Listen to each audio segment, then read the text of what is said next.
dice, y sometió todas las cosas bajo sus pies y lo dio por cabeza sobre todas las cosas a la iglesia, la cual es su cuerpo, la plenitud de aquel que todo lo llena en todo. Que Jesús sometió todas las cosas bajo sus pies. Y después dice que las cosas estén sometidas bajo sus pies, le dio a la iglesia, o sea, a su iglesia, toda esa autoridad, todo eso, y dice aquel que lo llena todo. Hay que ser bien claro cuando uno define lo que es una congregación verdadera de Jesús. El que sigue al arcángel Gabriel son congregación de los arcángeles Gabrieles. El que sigue a los budas, la congregación de los budistas. A los que siguen a Mahoma, la congregación de los mahometanos. A los que siguen a María, la congregación de los marianos, porque es así, hay un grupo, los marianos, que siguen los seguidores de María. A los que siguen, y podemos ver a un montón de grupos en el mundo. A los que siguen a los testigos de Jehová son de los testigos de Jehová. A los que siguen a los santos de los últimos días o a los mormones, dice la iglesia de los santos de los últimos días. Amén. A los que siguen a las religiones judaicas son judaizantes. Pero al que sigue a Jesucristo, la congregación es de Jesucristo. O sea, ser cristiano, ser de Jesucristo es ser seguidor de Jesús. Seguidor del ejemplo, de las huellas, de las costumbres, de las enseñanzas, no solamente seguidor, sino poner en práctica todo esto. Y la Biblia dice en Efesios capítulo 1, versículos 22 y 23, y podemos leerlo, podemos ver que habla de Jesús y que Jesús sometió todo bajo sus pies a la iglesia. La iglesia de Jesucristo está conformada por seguidores de Jesús. Amén, seguidores de Jesús. Ahora, la palabra iglesia, viene la palabra griego, eclesia, que quiere decir llamar fuera, o sea, separar a un grupo para algo, llamar fuera. Está en 1 Corintios capítulo 2, a la iglesia que está en Corintio y a todos los santificados en Cristo Jesús. La palabra santificado es separados. Ayer fuimos a la casa de un cuñado y vi un montón de aguacates, un montón, y cogimos los maduros, y de los aguacates que cogimos, de los buenos ya para cosechar, cogí como 30, pero de los 30 yo separé lo que es prácticamente todos eran de mi cuñado, porque es del árbol de mi cuñado, del patio de mi cuñado.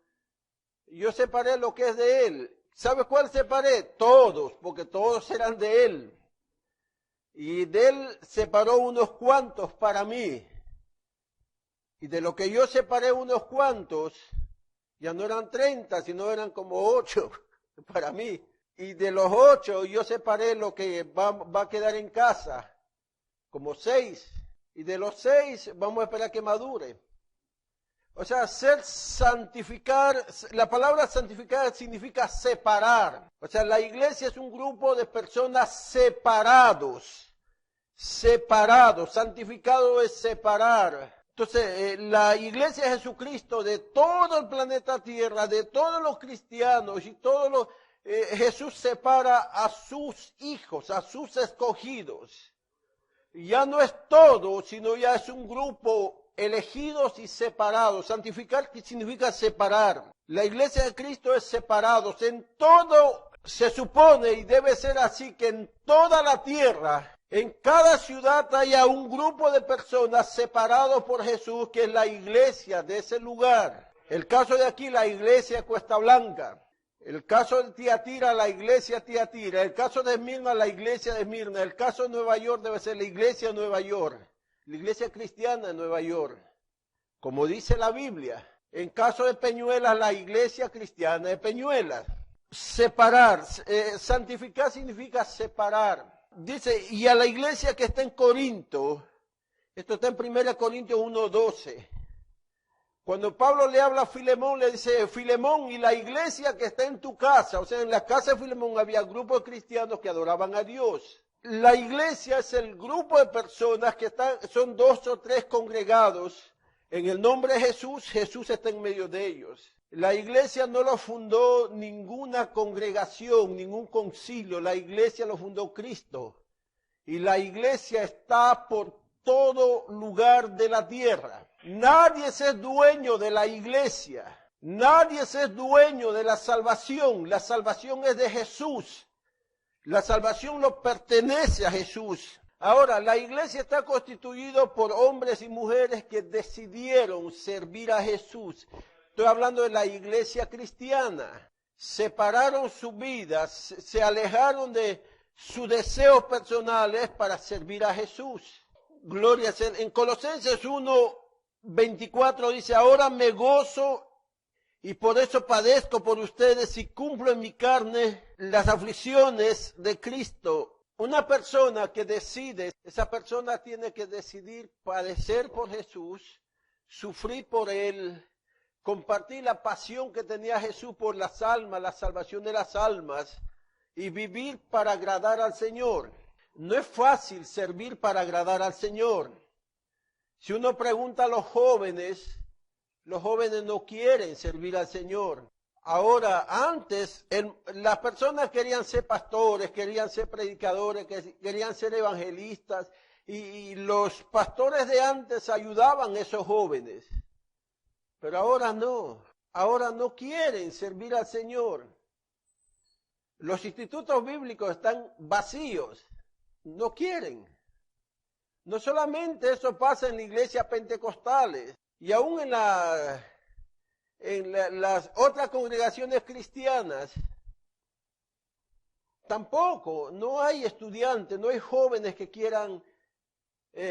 Estaba hablando hace un momento con el hermano Emilio, y nos acordábamos un poco de la vida de antes, que los niños corrían a coger caña detrás de los troces, los camiones, y que la gente, cuando se fundaron muchas de las iglesias en Puerto Rico, no había cupones de comida, no había plan de retiro, no había seguro social. Y estoy hablando hace muchos años. Pero el que decidía levantar una iglesia, movido por el Espíritu Santo, él decía, yo voy a levantar una iglesia y si no hay retiro, no importa.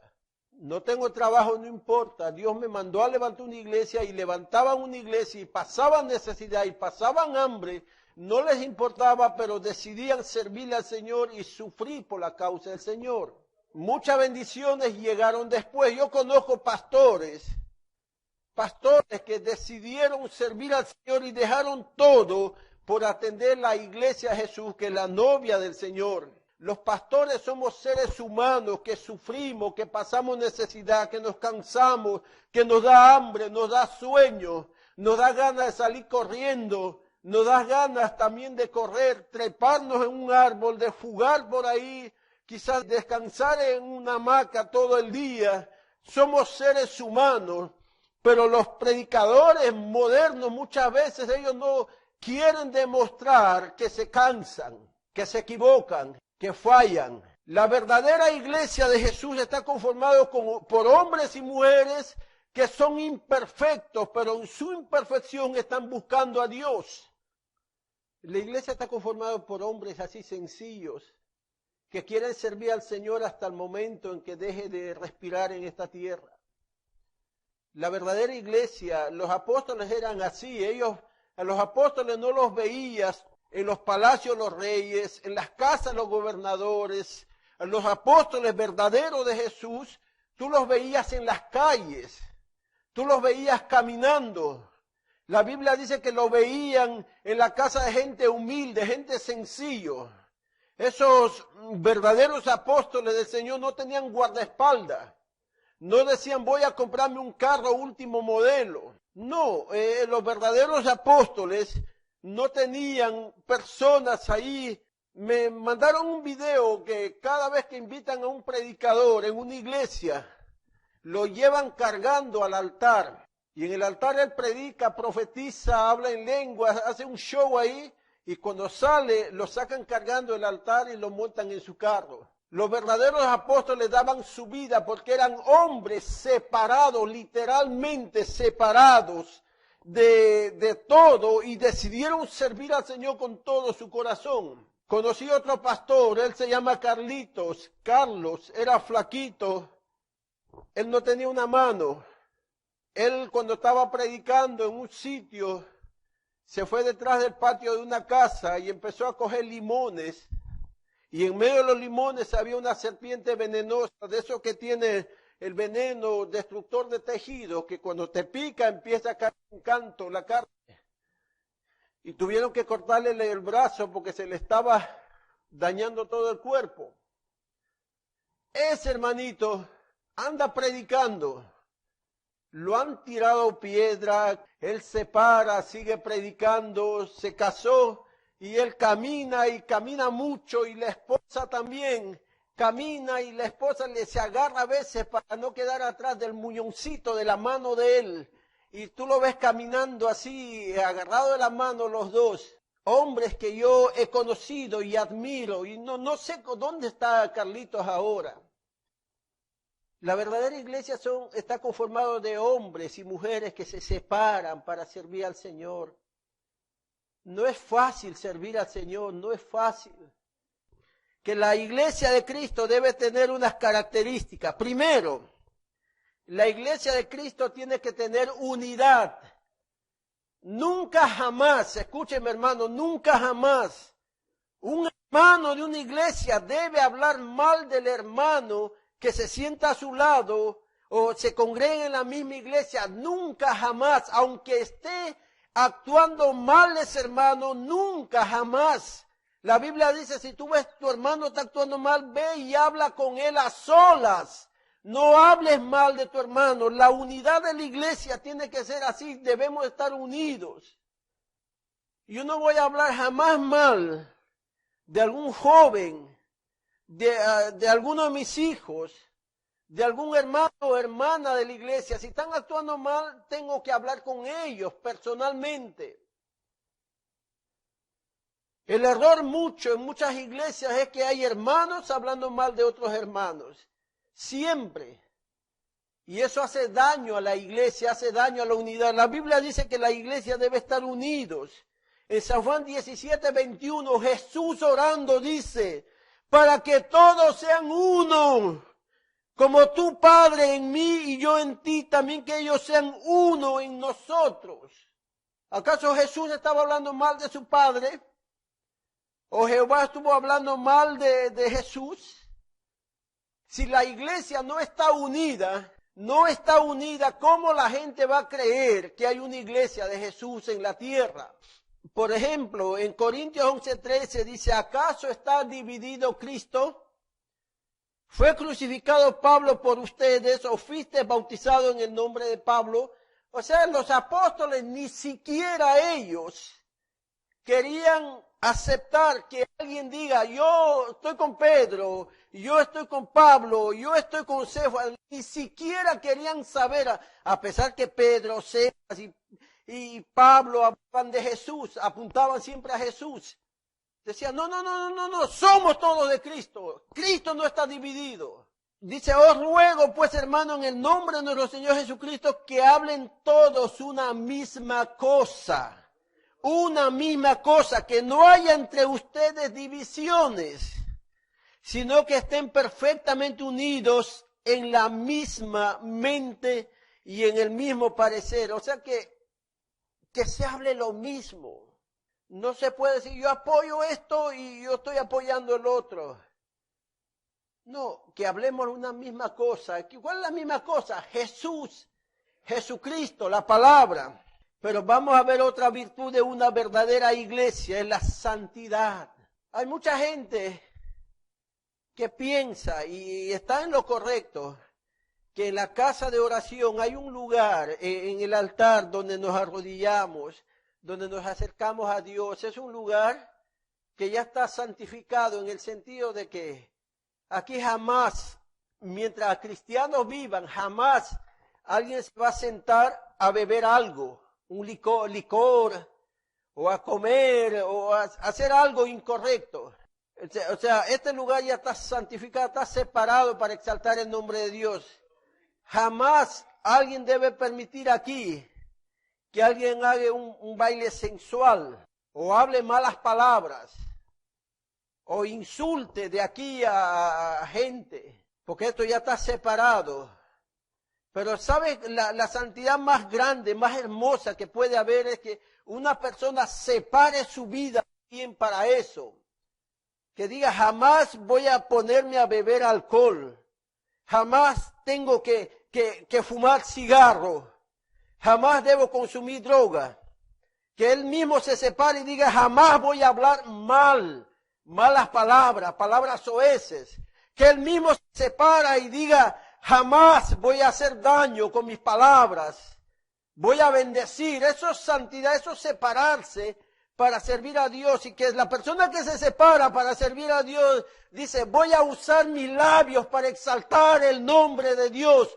Voy a usar mis labios para bendecir a otros. Voy a usar mis labios para orar por otros. O sea, si este lugar está separado aquí, porque no vamos a permitir a nadie que haga nada incorrecto, porque este lugar se predica la palabra de Dios, pero también debemos de separar nuestras vidas. Eso es santidad, eso es separarse. En Ezequiel 37:28 dice, y sabrán las naciones que Jehová santificó a Israel para mi santuario, en medio de ellos para siempre. ¿Por qué se dice que Dios santificó a Israel? Entre las miles de naciones que había en el mundo, cientos de naciones, Dios escogió solamente a uno y dijo, a esto lo separo. Israel, va a ser mi pueblo. Y como lo separó, dijo, aquí voy a poner mi tabernáculo para siempre. Y puso el lugar de adoración. Y así, entre toda tu familia, yo no sé cuántos hermanos o familia puede tener David, pero entre todos Dios dijo, déjame separar a David. Y en el corazón de David voy a poner un lugar de adoración. Y así pon su nombre ahí. Pon el nombre de su familia. Un día Dios separó a Delis y a Vidal. Y a través de esa bendición llegaron los hijos, los nietos, que también exaltan el nombre del Señor.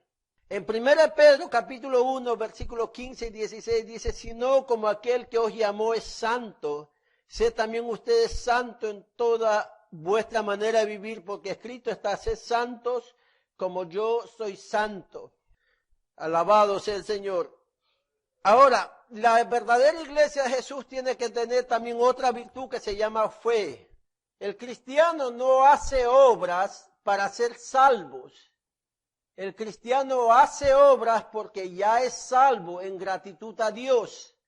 Es como un niño. Hay niños que hacen algo en casa para que el papá juegue con él.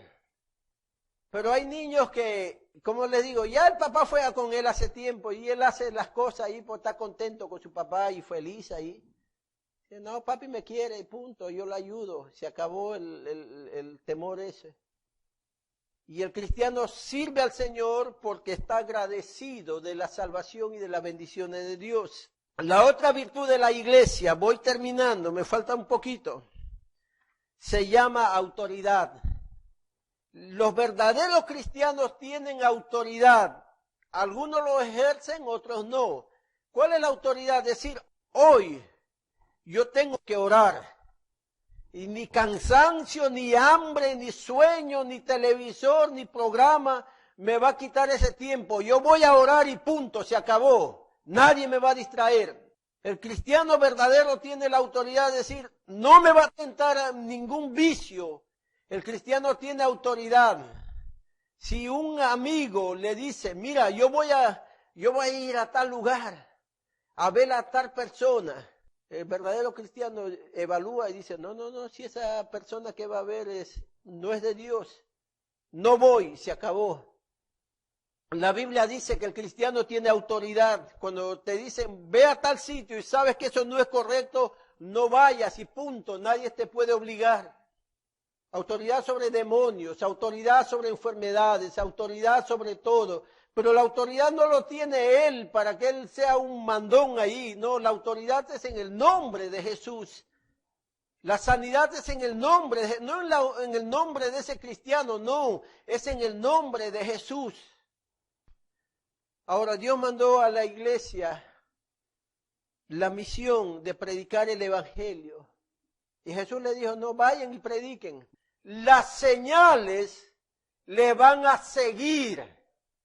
No es que el cristiano va siguiendo señales, sino las señales le van a seguir. Y en mi nombre echarán fuera demonios, hablarán nuevas lenguas, pondrán sus manos sobre los enfermos y estos sanarán. O sea, las señales tienen que seguirte. La última virtud que debe tener una iglesia es amor. Ninguna persona, por más mal que pueda estar, por más terrible que pueda estar, esto me enseñó mi pastor, nunca digas a nadie desgraciado, nunca digas a nadie eso. El único desgraciado en toda la tierra es el diablo, que no tiene la gracia redentora de Jesús. Pero todos los seres humanos tienen derecho a la salvación. Dios todavía los mantiene en vida porque Dios les da oportunidad, porque Dios los ama. Y si Dios los ama, ¿quiénes somos nosotros para decir nada? Que se muera y que se vaya. No somos nadie. No nos pertenece la vida de nadie, ni nuestra propia vida nos pertenece. Hay personas que no tienen amor, a veces van a visitar a un enfermo y en vez de aconsejarle le dice que te dio esto, por menos se murió otra persona. O le dicen, qué mucho estás viviendo. Y así lo dicen. En vez de animarles, en vez de orar, en vez de decir, bien, si las cosas están terribles, decir, bueno, vamos a dejar en la mano del Señor y consolar a la persona. Y hay muchos cristianos, muchos predicadores, mucha gente que no da amor, no tiene amor, no sabe amar. Dice, el que no ama no ha conocido a Dios porque Dios es amor. 1 Juan 4:8. En Mateo 22:37 dijo, y Jesús le dijo, amarás al Señor tu Dios con todo tu corazón, con toda tu alma y con toda tu mente, y a tu prójimo como a ti mismo. ¿Cómo se ama a un prójimo como a mí mismo?